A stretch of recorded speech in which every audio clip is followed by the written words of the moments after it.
So this is how the story starts for Guernsey's 2014 Liberation Day. But for Tony, his own story started shortly after the evacuation. Well, my mother was evacuated on the 23rd of June, on probably the last boat that got away from Guernsey. I was born 3 days later, and we must make sure that our children, our grandchildren, never ever forget what it's like to be involved in a war. And that's really why this all happened.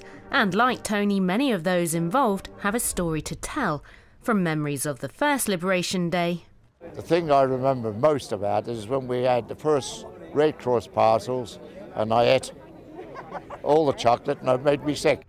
To Guernsey's own forces sweethearts, now 50 years on.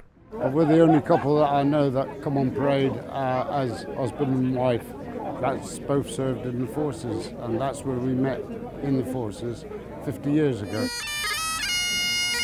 So with a chance to reflect in the morning, the rest of the day is set aside for some entertainment. Well, as usual, the afternoon is when Guernsey really celebrates 69 years of freedom, with all the usuals like the cavalcade and other entertainment. This year, you can even get a free hug. Yay!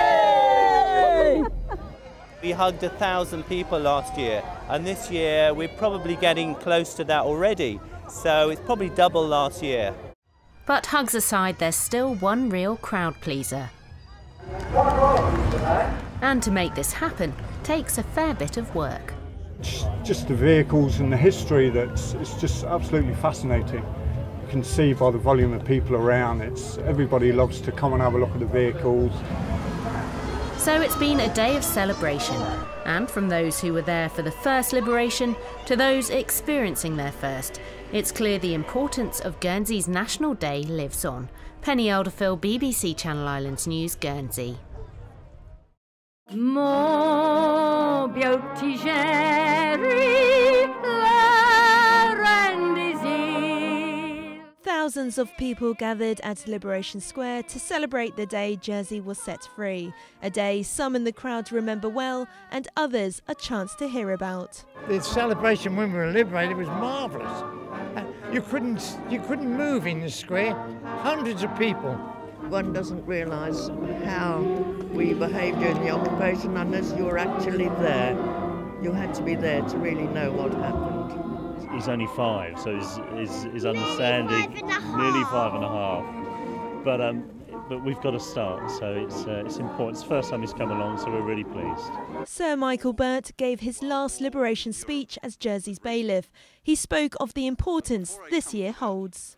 We should, of course, recall that this year marks not only the centenary of the outbreak of the First World War, which we shall be marking on the 4th of August, but also the 70th anniversary of the Normandy landings in 1944. To mark this special anniversary, Normandy veterans were awarded with medals containing sand from the beaches they fought on. A proud moment. I never believed that this would happen, but for 50 years I just tried to forget the whole thing. The years have just flown really quick, you know. It's unbelievable. I'm going to be 91 in a few weeks' time. As celebrations, including the reenactment of English soldiers liberating the island, continued through the day, thoughts will now turn to how the island marks the 70th anniversary next year.